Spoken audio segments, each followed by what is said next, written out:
recognize and seeing some new faces, and that's just amazing. That's wonderful. My name is Brett Drucker, and you are all attending the first of 3 sessions of Rabbi Matt Berkowitz's series on the history of, critical periods in the history of Israel. Just a couple of noteworthy things. There's a document that I put in the chat section, which is all the way to the bottom in the bottom center of the screen. You can click on that, and there's a document that you can open that you could look at throughout Rabbi Berkowitz's teaching as a reference, and we'll be sending you the second and third sessions. We'll be sending you some documents beforehand, so you have an opportunity to review. And just a little bit about Rabbi Matt Berkowitz. He is the director of Israel programs, if you don't know, and he is living in a little place. I don't know if you recognize this, at Jerusalem, Israel. That's where he lives. And yeah, without further ado, I'd like to pass the torch to Rabbi. Brett, thank you so much. I don't know if I should say Boker Tov, good morning, or Tzorayim Tovim, good afternoon from Israel. I want to welcome all of you to our virtual Beit Midrash again. So wonderful to see many familiar faces, many of my Hasidim, and as well to see new faces in this Beit Midrash. So thank you so much for joining this series in which we're going to be focusing on modern Israel. I'm teaching this afternoon from JTS's Shokin Library, which is located in the heart of Jerusalem on Balfour Street, just across from the Prime Minister's residence. So it's a privilege to feel as if I have all of you here in Jerusalem with me. And know well that one day soon we will be able to learn together in person, and I truly hope that we'll be in Yerushalayim when we're able to do that. So without further ado, let me jump into the source sheet that I put together for this whole time. And the series overall is entitled Longing for the Land. Your sound is breaking up. The sound is breaking up? Yeah. A little bit better now. Okay, if it happens again, let me know and I will log in with my phone instead, okay? The series is called Longing for the Land, wrestling with the reality of contemporary I think you should. Sorry to interrupt. Okay, my apologies.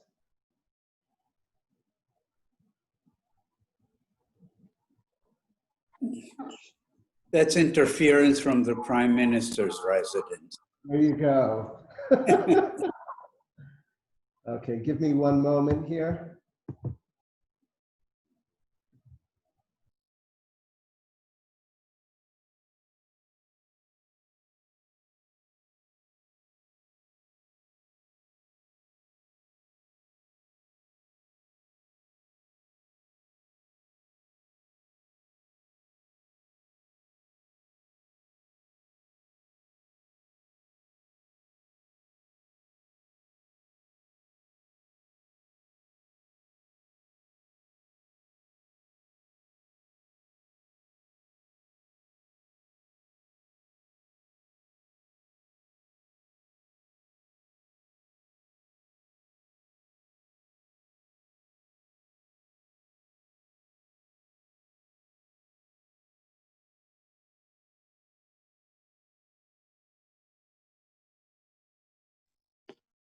Can you all hear me now? Is that good? Yes? Okay, terrific. So the series, as I mentioned before, is entitled Longing for the Land, Wrestling with the Reality of Contemporary Israel.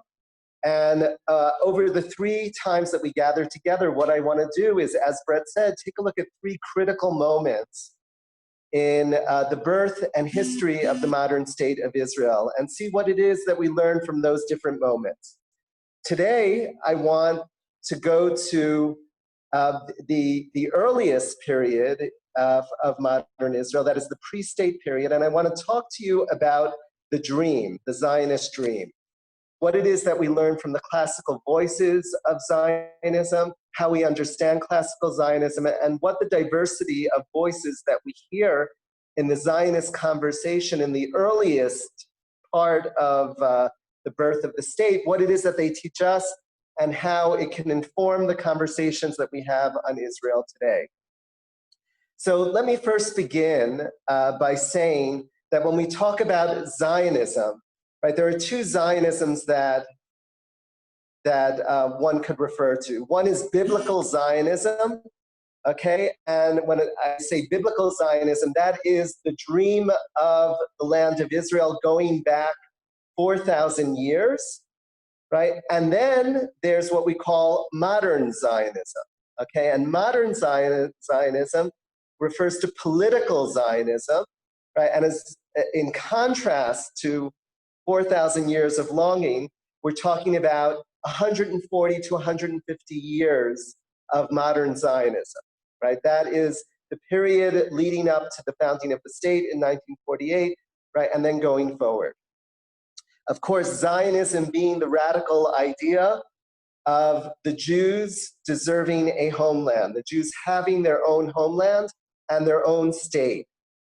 And what I want to say as we jump off here is that modern Zionism was a revolution in the Jewish world.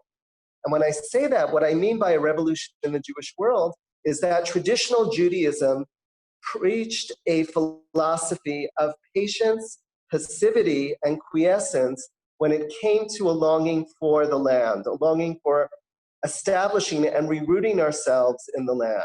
Remember that with the destruction of the Second Temple by the Romans in 70 CE, and then the Bar Kokhba rebellion, which takes place around 135 to 137 CE, we lose political sovereignty. We lose sovereignty, period, in the land of Israel. Right? It's remarkable to think that the next time that we come back to the land of Israel, right? Remember, 137 CE, we lose sovereignty. When do we come back? 1948, right? 2,000 years later, the Jewish people comes back to their homeland.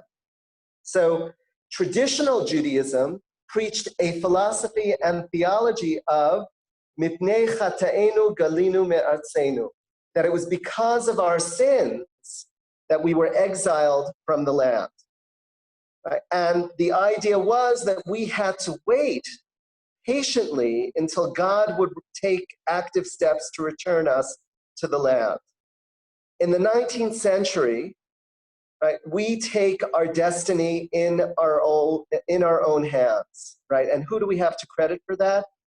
Okay, it's not just Zionists in general, but I want to credit the Russian Jews, right, with reviving this dream. When you look at the great Zionist thinkers, right, the vast majority of the great Zionist thinkers hailed from Russia, right? And they were the ones that planted the seed of return, taking our destiny into our own hands, not waiting, and essentially sparking a revolution against traditional Judaism, a revolution against traditional Judaism and rabbinic Judaism, as it were, saying that the time has come, we can wait no longer. So one of the pieces that I wanted to show you, I can't, you know what? I'm going to share screen this way. Let's be creative. I'm going to turn my camera. I want to show you a painting by Samuel Hirschenberg, famous Jewish painter from Lodz, that he painted in 1899. Okay, you're welcome to take a closer look at this. You can Google this, Google Images, right? And what you see in this painting, this is a massive painting. This was on exhibit at the Israel Museum, I want to say about 3 or 4 years ago, as part of an exhibit on the crucifix in Jewish art. And what you see in that painting is this older Jewish man. You could put him in, you know, a kaftan, black coat. He would look like an ultra-Orthodox Jew, right? He's got this look of dread, fear, right? And he's running out of the foreground of this painting, and you see him surrounded by crucifixes, right? And bodies, right, strewn all over the ground out of which he's running, right? This was Samuel Herschenberg's commentary on Jewish life in Europe at the time, right? And essentially saying these are the victims of the pogroms of the 19th century, and we can wait no longer, right? We have to take our destiny into our own hands, and we, like the central character of that painting that you just saw, we have to flee from this very, very dark reality in which we're living in Europe, right, to a better place, right? And ultimately that better place will become the land of Israel, the state of Israel, a state for the Jews. You should also know that the painting that I just showed you, Boris Schatz, who was the founder of the Bezalel Art Academy, in 1907, he invited Samuel Herschenberg, the painter, to come to Jerusalem and teach in that school. And that is the painting that greeted you when you walked into the hall of the school, the welcoming hall of the school, immediately as you entered. So imagine that, seeing that painting, right? Quite a statement on the reality that the Jews were fleeing from the old country in Europe to the new country that they were establishing in the land of Israel. What I also want to say too is that there was precedence for this notion of revolution, of revolting against Jewish history, the momentum of the pattern of Jewish history. And we see this in the book of Judges and the book of Samuel. And that's where I want to begin in the source sheet that you have in your hands. You know, Brett posted this in the chat. I want to take you to the end of the book of Judges. Book of Judges is known, not the Altneuland, but the other packet, okay, that is Longing for the Land, the Dream. That's what I want to take a look at. So at the end of the book of Judges represents a very, very chaotic period in Israelite history, right? It's very, very unstable. It's characterized by these charismatic leaders that rise and fall at a dime, as it were. And at the very, very end of the book of Judges, it says the following. This is source number 1. Vayamim hahem ein melech b'Yisrael, ish hayeshar be'einav ya'aseh. In those days, there was no king in Israel. Everyone did as he or she pleased. Okay, that is a commentator of the narrator at the end of the book of Judges. And essentially what that's telling us is, right, this was a period of extreme chaos for the Israelites. It was a period of instability, and it was an unsustainable political system, right? We craved a different reality. And then along comes the first book of Samuel, which opens, right, with the very famous character Hannah, and Hannah giving birth to Samuel, who becomes one of our greatest prophets. And then we are told the following, okay, Samuel is the one that is going to bring in the period of the monarchy for the Israelites. He's not going to do so willingly. And I want to take you to source number 2 here, which reads, when Samuel grew old, he appointed his sons judges over Israel. The name of his firstborn was Yoel, and his second son's name was Abiah. They sat as judges in Beersheba, but his sons did not follow in his ways. They were bent on gain, they accepted bribes, and they subverted justice. What happens next is quite telling. All the elders of Israel assembled and came to Shmuel, Samuel, at Ramah, and they said to him, quote, you have grown old and your sons have not followed in your ways. Therefore, appoint a king for us to govern us like all other nations. In the Hebrew, it reads, Sima lanu melech leshoftenu kechol hagoyim. Appoint a king over us so that we can be like every other nation in this world, right? We crave normalcy and stability just like every other nation.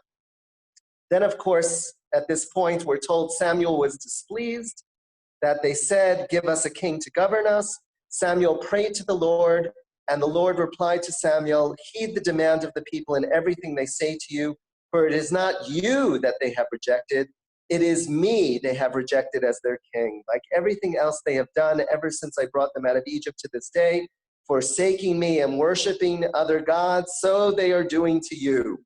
Heed their demand, but warn them solemnly and tell them about the practices of any king who will rule over them." Okay, what do we learn from this? Obviously, right, God has a sense of humor, but in addition to that, right, God is telling Samuel he's in the same as the king with a capital K over the king with a capital K over Israel. Now, why is it so problematic to have a king at this point in history? Obviously, the issue is that we have a king of kings, God, right? So why would we want a human king?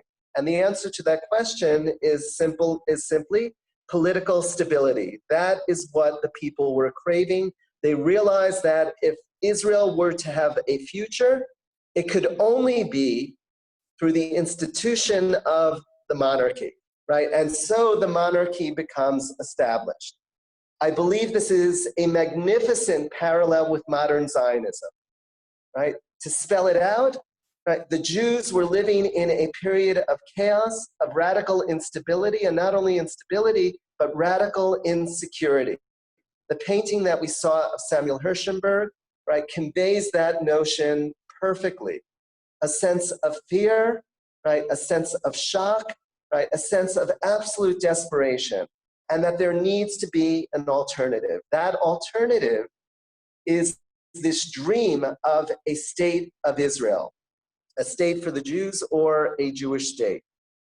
So with that, I want to take you to our third source, Leo Pinsker, who is one of the most visionary of Zionist thinkers. I believe one can credit him with being the first modern Zionist thinker. He was a physician, Zionist pioneer, and activist. His dates are 1821 to 1891, originally from Odessa. And I want to share with you that it was the pogrom of Odessa in 1871 that sparks his passion for a Zionist solution to the Jewish problem. Leo Pinsker was Theodor Herzl before Theodor Herzl.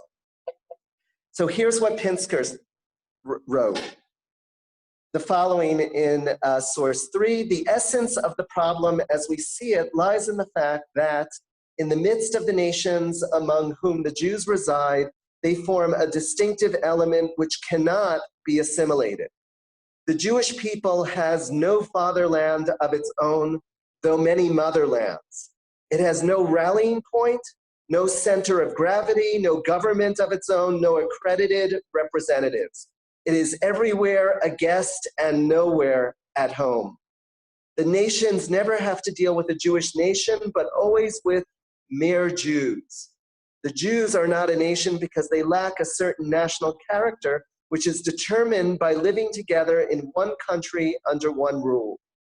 The ghost-like apparition of a people without unity or organization, without land or other bond of union, no longer alive and yet moving about among the living, this eerie form scarcely paralleled in history, unlike anything that preceded or followed it, could not fail to make a strange and peculiar impression upon the imagination of nations." Right? Leo Pinsker says it quite powerfully. No center of gravity, and everywhere we're a guest, nowhere at home. No matter how hard we try to assimilate, right, we seem to do it in vain. Magnificent book by Amos Elon entitled The Pity of It All. If you don't have this on your Jewish bookshelf, I urge you to get a copy of this book. It's a book about the history of the Jews of Germany up until the Holocaust. And this is essentially the story that the book tells. This is a perfect segue into source number 4, Theodor Herzl. Herzl wrote the passage that we're about to read in 1896. His dates are 1860 to 1904. Right? I want to underscore the fact that Herzl was only 44 years old when he passed away. Quite remarkable to think of what Theodor Herzl accomplished in only 44 years of his life. He was born in Budapest, Hungary, most famous for being a journalist in Vienna. He was playwright, political activist, and perhaps most significantly, he was known as José Hamidina, the visionary of the state. Many credit his experience of being the Paris correspondent for a Viennese newspaper during the Dreyfus affair, with sparking his great love and passion for Zionism. It's unclear. It's believed that he became quite the activist for the Zionist solution even before the Dreyfus affair. But certainly, the Dreyfus affair in many ways becomes the crucible of thought for Herzl. So he writes, "We are one people, one people. We have honestly striven everywhere to merge ourselves into the social life of surrounding communities and to preserve only the faith of our fathers. It has not been permitted to us. In vain are we loyal patriots. In some places, our loyalty running to extremes. In vain do we make the same sacrifices of life and property as our fellow citizens. In vain do we strive to increase the fame of our native land in science and art." And so what is the solution according to Theodor Herzl? Let sovereignty be granted to us over a portion of the globe large enough to satisfy the requirements of the nation. The rest we shall manage for ourselves. Right? So Herzl becomes the major advocate for a political state. Herzl looked out at the landscape of what it is that the Jews were facing and felt that the most important priority was to provide a refuge for the Jewish people. Right? And as you know from early Zionist conferences, right, there were a number of solutions on the table for where that political state could be, including Uganda. It was actually part of Kenya that was proposed as a possible Jewish state. Argentina was floated as another possibility, in addition to there being a return to the land of Israel, to our classical homeland. Asher Tzvi Hirsch, another one, Asher Tzvi Hirsch Ginsburg, otherwise known as Achad Ha'am. Again, notice he too is from Russia, just like Leo Pinsker. His dates are 1856 to 1927. Originally from Kiev, he's considered to be the father of cultural Zionism. And here's what Achad Ha'am writes in source number 5. Ronnie, if you can push the source sheet up, thank you. It is not only Jews who have to come out of the ghetto. Judaism itself has to come out too. Judaism can no longer tolerate the galut, diaspora form from which it had taken on, in obedience to its will to live when it was exiled from its own country. But without that form, its life is in danger. So it seeks to return to its historic center, where it will be able to live a life developing in a natural way, to bring its powers to play in every department of human culture.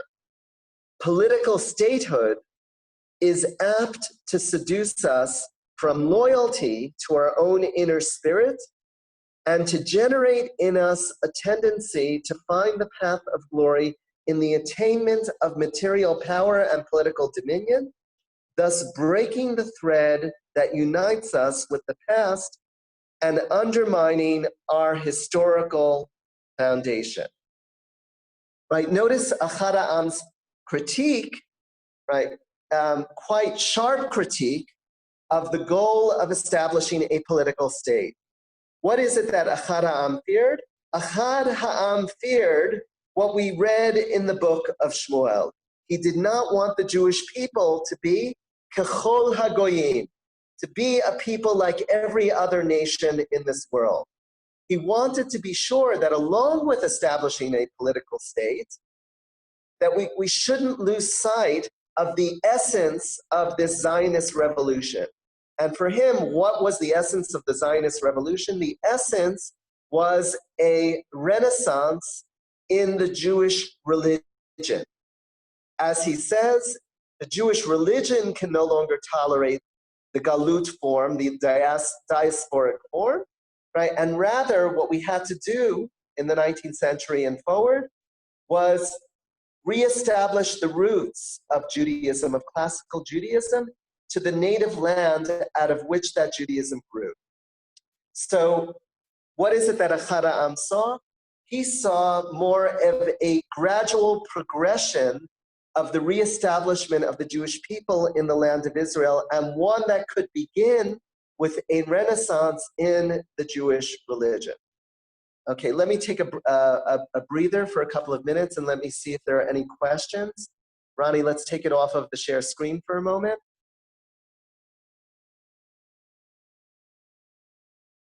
Any questions about Pinsker, Herzl, Ahad Ha'am?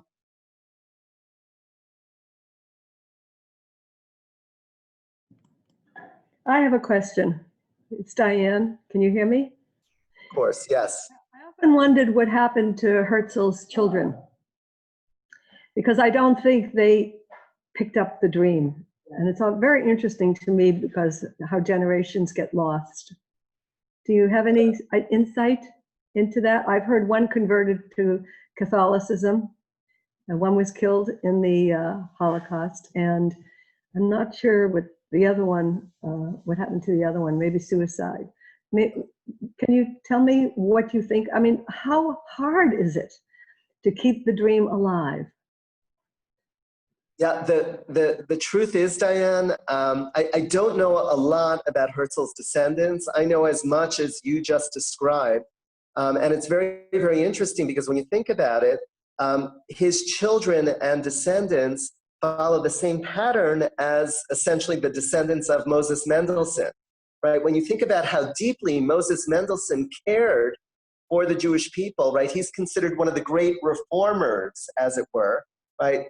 He wanted to bring Judaism into the modern era, into the period of the Enlightenment, and felt that we had to do that in a very, very proactive way, right? So he's considered one of the reformers that moves Judaism in the direction of modernity, and he saw the need to do. This is a person who had expansive knowledge of Jewish text, right? And he felt that he was throwing a lifeline to the Jewish people by doing what he did. There's no question that that's what he was doing, right, in the 18th century.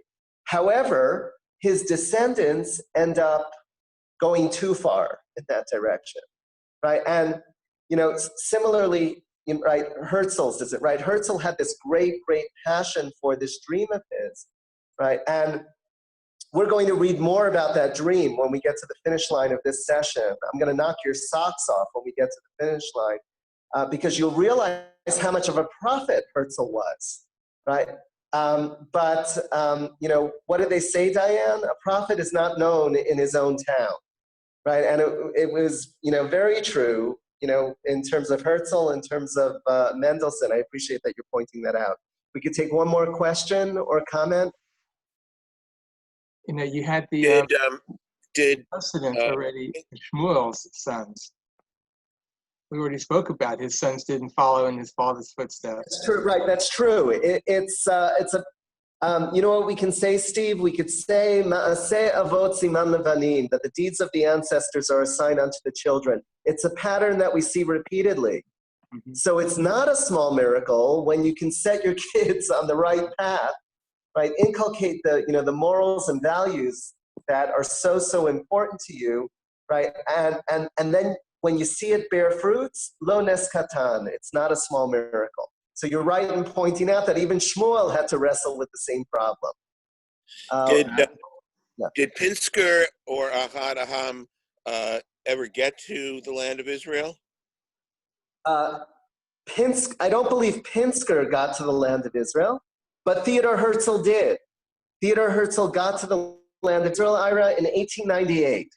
He made a visit and was absolutely horrified by what he saw. Okay, and we're going to get to that again. I alluded to the finish line. We're going to get to that when we take a look at a very important piece that Herzl wrote.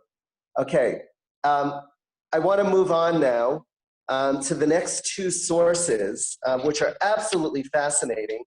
And I always love the conversation that this sparks amongst my JTS rabbinical students when we talk about this. There was a little known piece, we can call it a tshuva, or a responsum that Mahatma Gandhi wrote when he was asked about whether or not the Jews deserve a homeland in the land of Israel. Okay, did you know about this? This is absolutely fascinating. And he wrote this piece, it's called The Jews in Palestine, November 26, 1938. Okay, obviously I'm putting particular emphasis on the year in which Mahatma Gandhi wrote this. Okay, think about what the Jews were experiencing in Germany in particular in 1938. Okay, let's read through this. Remember, he is asked about whether or not it is just to grant the Jews a state in the land of Israel. And here's what he writes. My sympathies are all with the Jews, but my sympathy does not blind me to the requirements of justice. The cry for the national home for the Jews does not make much appeal to me. The sanction for it is sought in the Bible, and the tenacity with which the Jews have hankered after return to Palestine. Why should they not, like other peoples of the earth, make that country their home where they are born and where they earn their livelihood? Palestine belongs to the Arabs in the same sense that England belongs to the English or France to the French. It is wrong and inhuman to impose the Jews on the Arabs.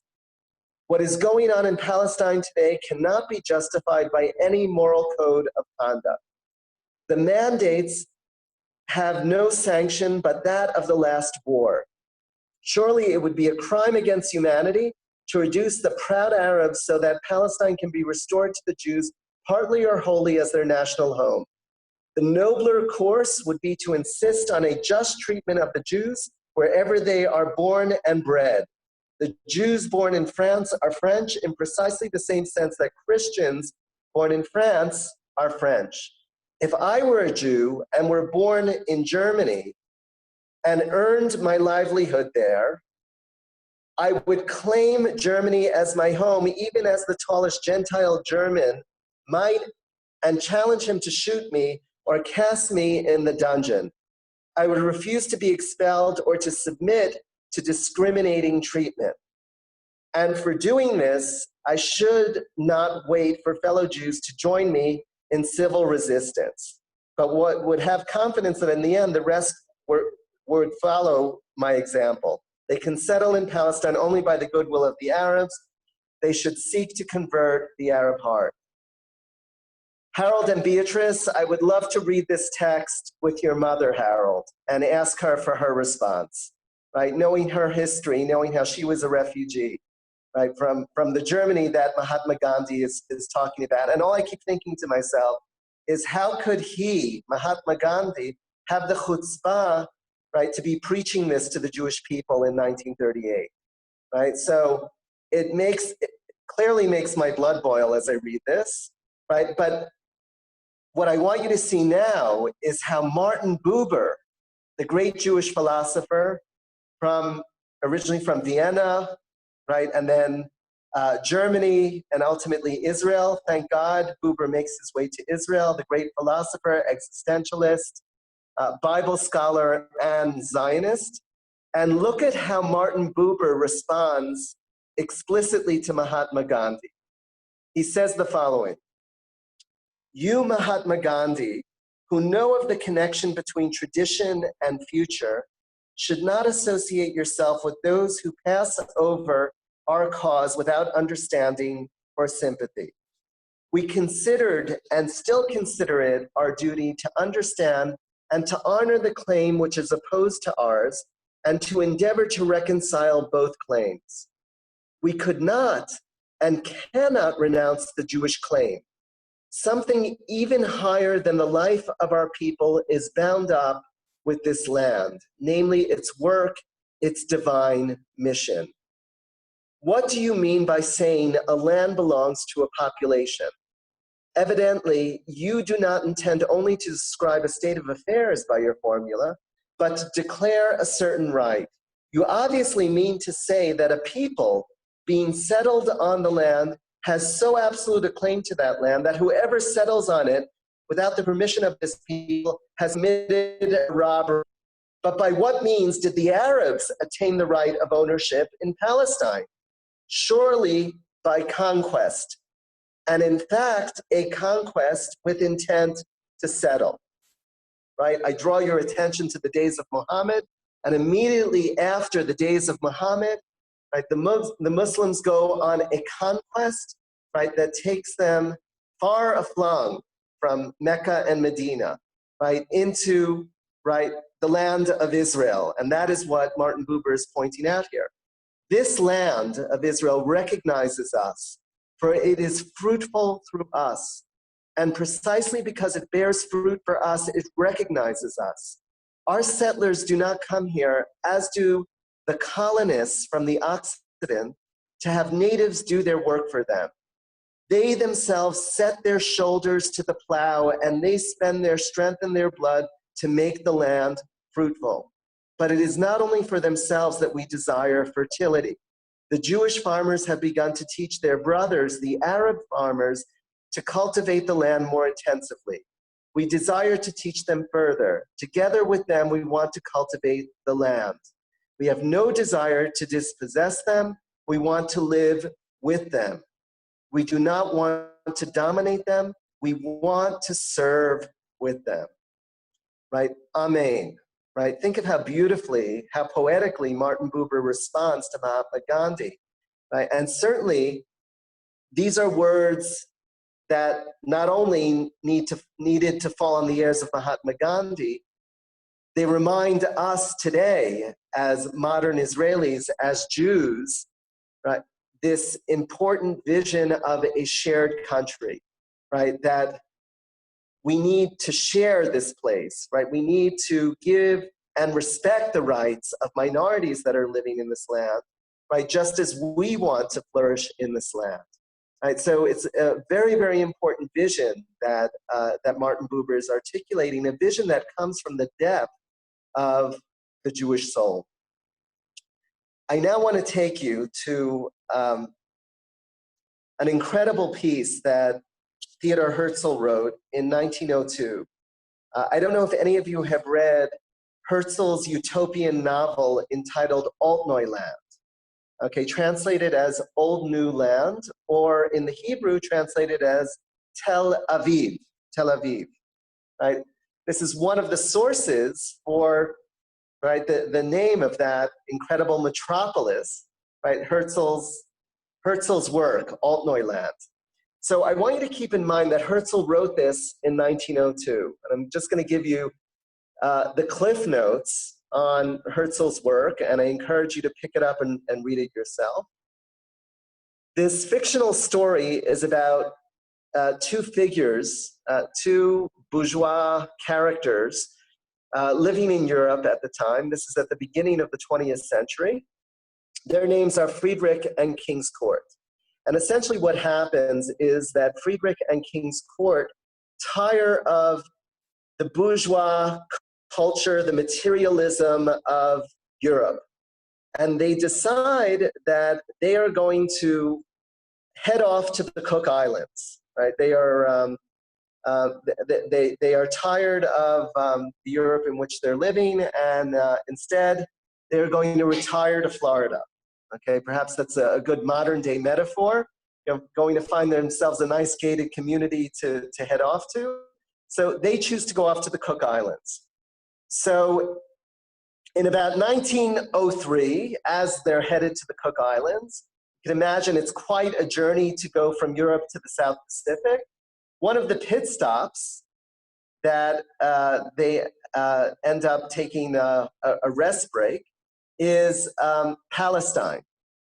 And they describe, and in Altneuland, Herzl describes through the eyes of Friedrich and Kingscourt what it is that Palestine looked like. And essentially, he describes a destitute, backwater, backward sort of place, a place of great desolation.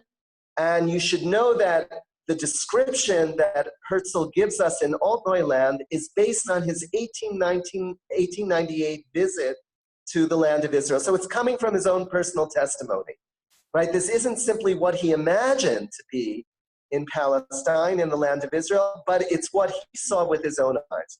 So Kingscourt and Friedrich go off in the Cook Islands, and 20 years later, right, they tire of the Cook Islands. They're very, very restless characters, and they decide they're going to head back to Europe. They go back to Europe, and again, on their way back to Europe, they make a pit stop in Palestine out of curiosity to see what's become of the land of Israel. And what they see puts them in absolute awe, okay? The land of Israel has become transformed. And so I want to read to you an excerpt from Book 5. This is Chapter 5, Theodor Herzl's vision of Jerusalem, in which he describes Friedrich and Kingscourt returning to Palestine. And here's what they see 20 years after their first visit. Okay, follow with me as I read this. Ronnie, I'm going to ask you to share screen on this. Remember, as we read this, Theodor Herzl wrote this in 1902. Ronnie, if you can go to the first page. Okay, not this page, but there we go. Okay. 20 years before, Kingscourt and Friedrich had entered Jerusalem by night and from the west. Now they came by day, approaching from the east. Then, 20 years before, she had been a gloomy, dilapidated city. Now she was risen with splendor, youthful, alert, risen from death to life. They came directly from Jericho up to the top of the Mount of Olives with its wide views. Jerusalem and her hills were still sacred to all mankind, still bore the tokens of reverence bestowed upon her through the ages. But something had been added, new, vigorous, joyous life.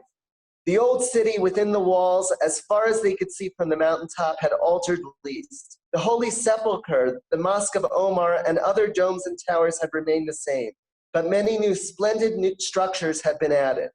That magnificent new edifice was the Peace Palace. A vast calm brooded over the old city. Outside the walls, the picture was altogether different.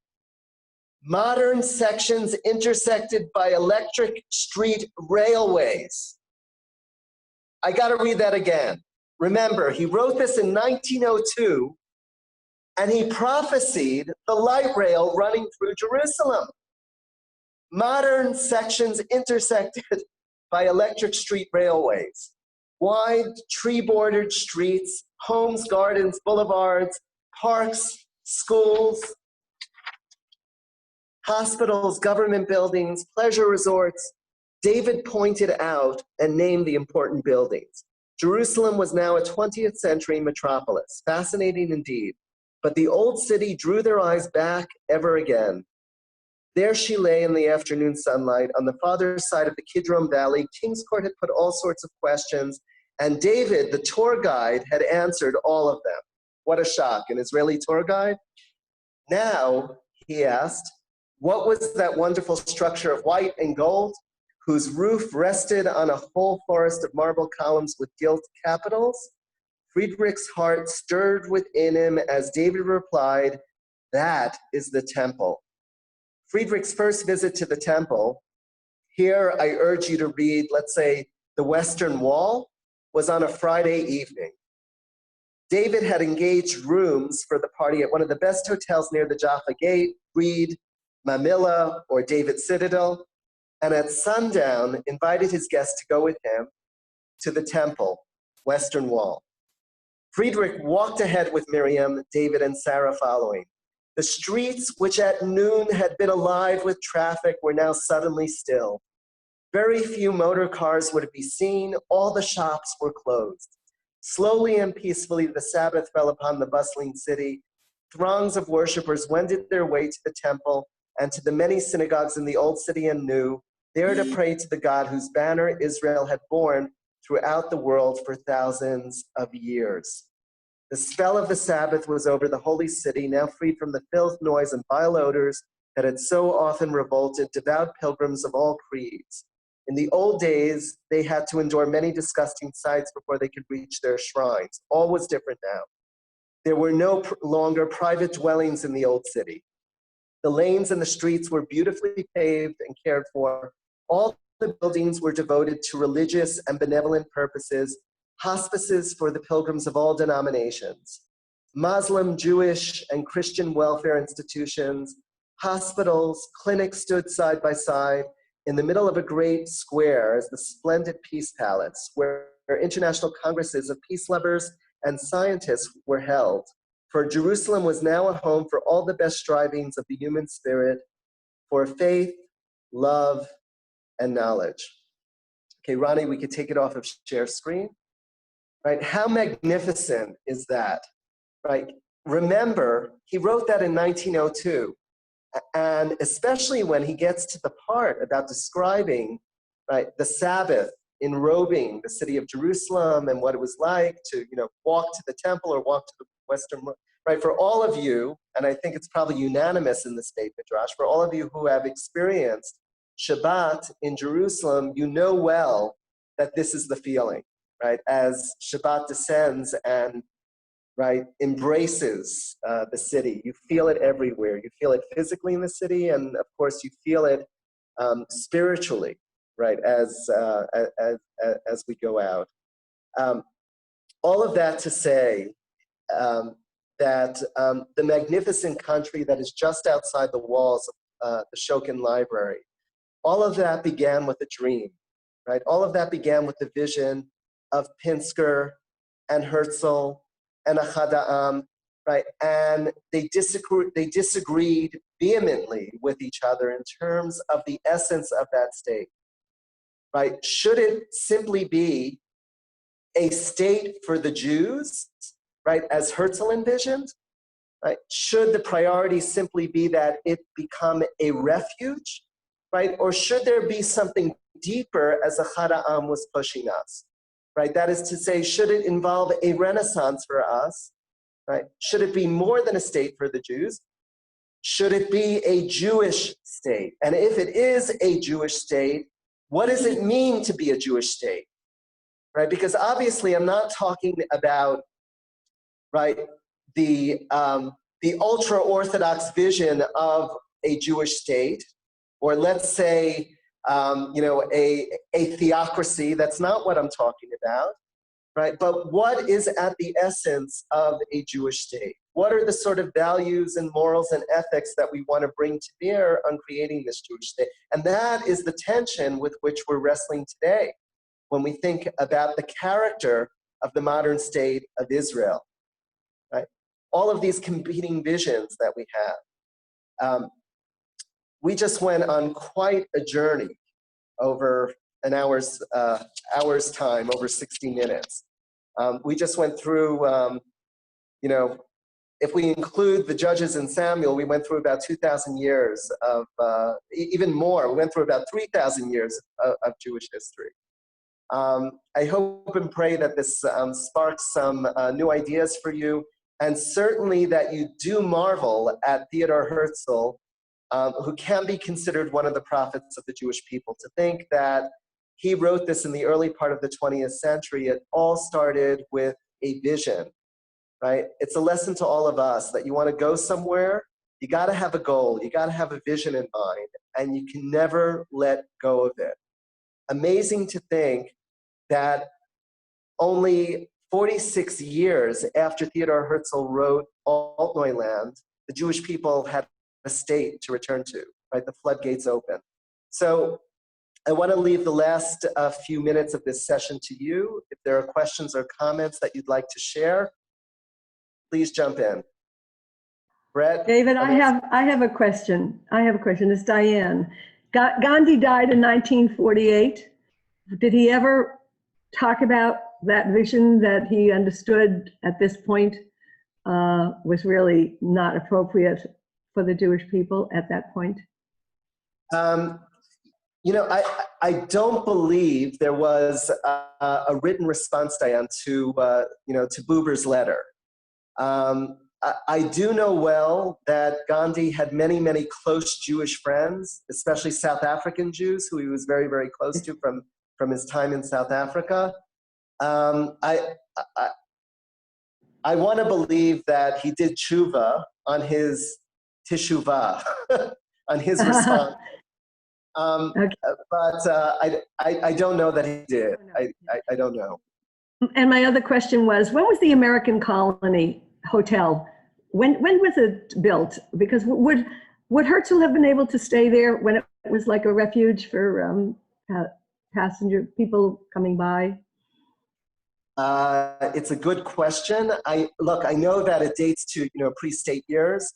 I don't know how early it is. If somebody wants to check this on Wikipedia very quickly, you can see you could easily check it out. American Colony Hotel in Jerusalem. I don't know that Herzl would have stayed there. He probably stayed. My guess is in one of the hostels that was set up for pilgrims when he came.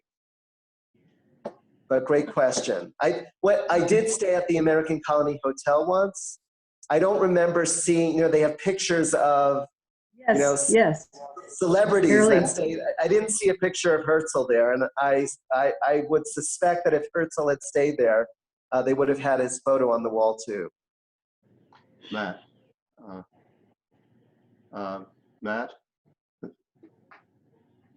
Yes, Larry. I can't help looking at the text from Judges, how akin it is to modern day Palestinians who are in chaos and need a king and need infrastructure. They want a land and they want their own country, but they have no king, they have no infrastructure, they have no leadership. It's chaos for them, and they don't have a king of kings to deliver something to them, because once they figure that out, that they might even be successful if in fact there's going to be a two-state solution, if in fact that's even existing anymore. But it strikes me as a similar kind of situation. Totally on the mark, Larry. The striking thing is when I read that verse in the book of Judges, Bayamim hahem ein melech b'Yisrael ish hayasha, that the notion of ish hayasha beinav ya'aseh, that everyone just did according to what was right in their own eyes. Sadly, it's not only it's certainly true. Oh, look at that! The American Colony Hotel was built in 1902. Okay, so it was after, right? I knew it was built, early on, but it was certainly after Theodore Herzl's visit in 1898. So thank you for that.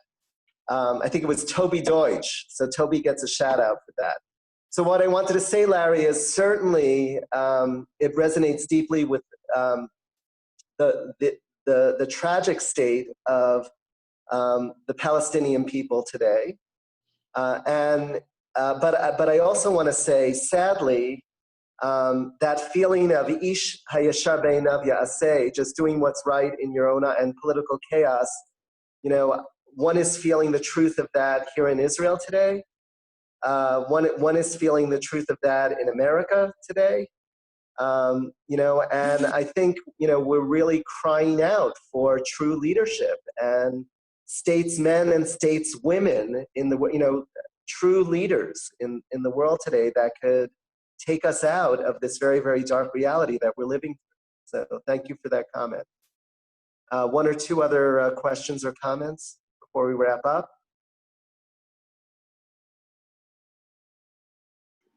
If not, I'm going to turn it over to I have a question. Yes, I have a question. It seems that I've met some Israelis, Chilunim, who say to me, "I'm not Jewish, I'm Israeli," and it seems that they are not supporting Achad Ha'am. They are supporting the feeling of Herzl, and it seems that the majority of Israelis, however, that I've been told, feel similarly. How do you feel about that? So it's a very, very interesting conversation today. I want you to know that Achad Ha'am, his teachings, and he himself, he's experiencing a renaissance in modern Israel today. So I'm very, very happy to say that, because there are secular Israelis who are having this awakening, you know, and understanding that, you know, it was their ancestors who physically built the state, but now we have to pay attention to spiritually building the state. So I want to believe, Ron, that that's changing today. Yes, there are plenty of Israelis that would still say, you know, I'm Israeli, and would sort of, you know, eschew this notion of, you know, Jewish identity, Jewish spirituality. You know, to say you're Israeli for many Israelis could be like saying you're a Canaanite. But when you look at the content of even secular Israeli identity, there is a whole lot of Jewish content, and that content is being embraced. And I really do believe that there is a renaissance. There's reason to be hopeful about what's going on in Israel today, spiritually. So, Thank you. Great question. Thank you. So thank you so much for your beautiful teaching, Rabbi Berkowitz. I always love learning from you, and today was no different. Just really quickly, I'm looking at the time, but I just wanted to mention to everybody that the second out of the 3 sessions for this session for this series will be taking place on July 23rd, which is a Thursday at the same time, which is 8 a.m. Eastern. You don't have to remember that off the top of your head. We're going to be sending reminder emails as the date is clear, but I just wanted to plant the seed and let you know. We'd love to have you the other 2 series, the other 2 sessions, and thank you so much for coming. It was great to see everybody's face. Wishing you all a wonderful day ahead in wherever you are in North America. And of course, also wishing you a Shabbat Shalom from Israel. So be well. Great learning with you.